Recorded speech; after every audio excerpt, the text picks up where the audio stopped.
My name is Cass. I'm 34, and I'm currently standing on the porch of the house I grew up in watching a woman I've never met eat my father's favorite cereal through the kitchen window while she looks right at me and ignores the doorbell. 3 months ago, my sister Sam said she had everything under control with Dad's dementia care. She told me to take the contract in Seattle to make the money our family needed. She said, "Go, Cass. I'm the daughter who stays." Well, she stayed all right. She stayed and changed the deadbolts, the security codes, and apparently the entire guest list to my father's life. I didn't come here to argue. I came here because my father's life insurance autopay bounced yesterday and the notification hit my email. My father, George, worked 30 years at the San Diego shipyards to make sure that policy was ironclad. For it to bounce means his primary checking account, the one with his $1.2 million retirement savings, is bone dry. I looked through the window again. That's when I saw it. On the granite countertop sat a set of keys to a brand new $90,000 European SUV, parked in the shadows of the garage. Sam doesn't have a job. Sam has a shopping habit and a history of borrowing things she can't return. I didn't call the police. In San Diego, civil disputes over elderly parents can take months to settle, and I didn't have months. I waited until 3 a.m. Used the old spare key I'd hidden inside a hollowed-out sprinkler head 10 years ago and crawled through the laundry room window. I expected to find my father in his adjustable medical bed. Instead, I found a pile of old moving boxes where his bed used to be. The master bedroom was empty.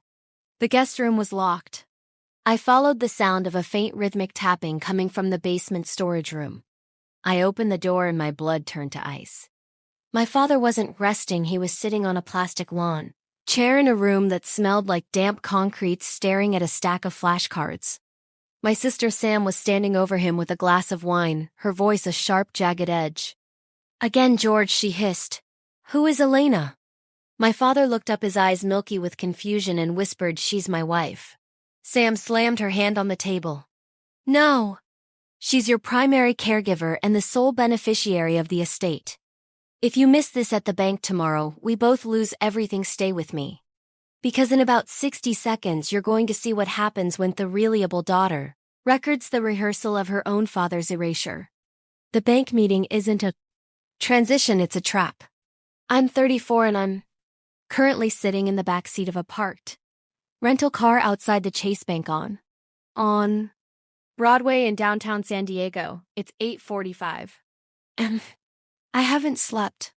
I spent the last 5 hours in the dark of my father's basement, crouched behind a stack of old Christmas decorations, recording every second of my sister Sam's coaching session. I watched her force our father to sign his name 40 times on a blank sheet of paper until it looked steady enough to pass a notary's glance. Every time he whispered my name, "Cass. Where's Cass?" Sam would snap her fingers in his face and tell him I was dead. She told him I died in a car accident in Seattle, so he'd stop asking for me. A black SUV pulled into the VIP parking spot. Sam stepped out looking like $1 million in a suit I know she bought with my father's Medicare reimbursement check. Then came Elena, the aide, dressed in a white lab coat to look official. They pulled my father out of the back seat like he was a piece of luggage. He looked small. He looked like a ghost of the man who used to build naval destroyers. He was wearing his best Sunday suit, but his tie was crooked and he was clutching a manila folder like his life depended on it. In that folder wasn't a medical file, it was the power of attorney transfer that would give Sam total control over the $1.2 million house and his remaining pension. I waited 3 minutes. Then I walked in. The bank was quiet, smelling of expensive carpet and stale coffee. I saw them in the glass-walled office of the branch manager. Sam was leaning over the desk, smiling, pushing a pen toward my father's shaking hand. The manager was nodding, looking at the medical clearance Elena had forged on a fake clinic letterhead. My father was staring at the pen like it was a snake. He looked terrified. He looked like he was trying to remember the script Sam had screamed at him all night. I didn't yell. I didn't cause a scene. I walked straight to the glass door, opened it, and sat down in the empty chair next to my father. The silence that hit the room was deafening. Sam's face went from grieving caretaker to ghost in 2 seconds. "Cass?" She choked out, her hand flying to her throat. "What are you?" You're supposed to be in Seattle. I didn't look at her. I looked at the bank manager. My name is Cassidy George, the primary beneficiary and co-signer on this account for the last 10 years, I said, sliding my ID across the desk. And I'd like to play a voice memo for you before my father signs anything. It's a recording of the rehearsal my sister held at 3 a.m. this morning. You might find the part about my death particularly interesting for your fraud department. Sam lunged for my phone, her nails digging into my wrist. But the manager was already looking at the security guard. Stay with me because in a few minutes you're going to see what happens when a $1.2 million gift turns into a federal elder abuse investigation. The bank doors are locked and for the first time in 3 months Sam can't buy her way out. The San Diego probate court is where families go to die. I'm 34 and I'm standing in hallway 4 watching my sister.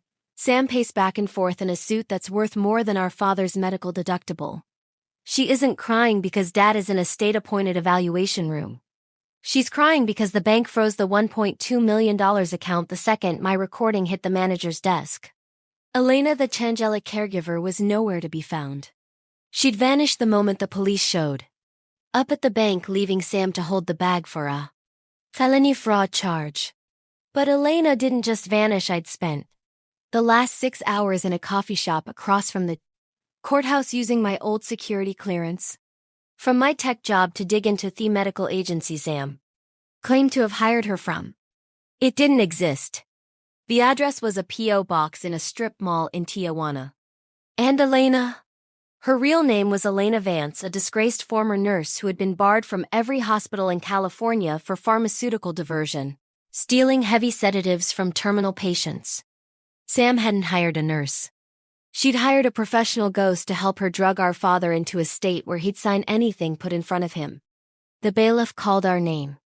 We walked into Department 12. My father was brought in through a side door. He looked confused, his eyes darting around the room until they landed on me. For a split second the fog cleared. Cass? He whispered. Sam told me you. You weren't coming back. Sam jumped up, her voice a shrill, desperate mess. Your Honor, Cassidy abandoned him. She left for Seattle for a paycheck. I was the one doing the heavy lifting. I deserved that house as payment for my sacrifice. The judge looked at the transfer of title Sam had tried to push through. Then he looked at the toxicology report I demanded the hospital run on my father the night of the bank incident. I stepped forward and handed the judge a single sheet of paper. Your Honor, my sister didn't sacrifice anything, I said. She spent $40,000 of my father's retirement on a luxury SUV in the first month. And she did it by having Elena Vance, a woman with 3 active warrants for elder abuse, keep my father on a steady drip of black market sedatives so he wouldn't remember who I was. This wasn't caregiving. It was a slow-motion execution for a real estate commission. The judge's face turned into a mask of stone. He didn't look at the sacrifice, he looked at the bank records I'd subpoenaed. Stay with me because in a few seconds, you're going to see what happens when the golden daughter Riles as her caregiver didn't just run away. She took the $90,000 SUV and the remaining cash in the house with her.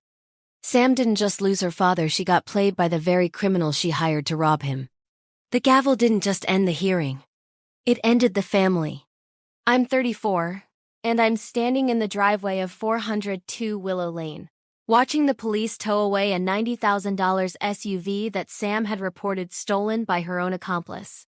Elena Vance didn't just vanish, she took the car, the jewelry, and the last $15,000 in cash Sam had hidden in the master bedroom safe. My sister didn't just lose her father's trust, she got robbed by the very criminal she hired to help her rob him.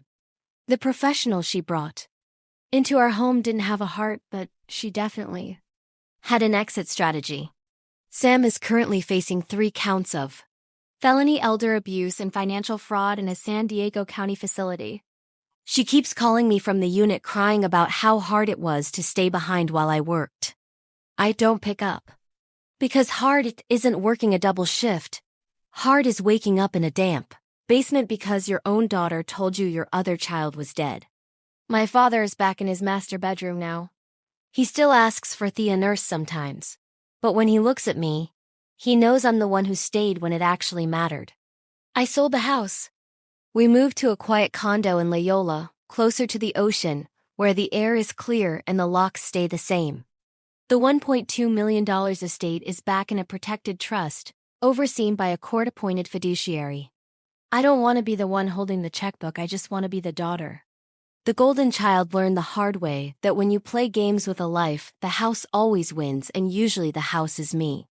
She traded dad for a car. Big mistake. Type protect below.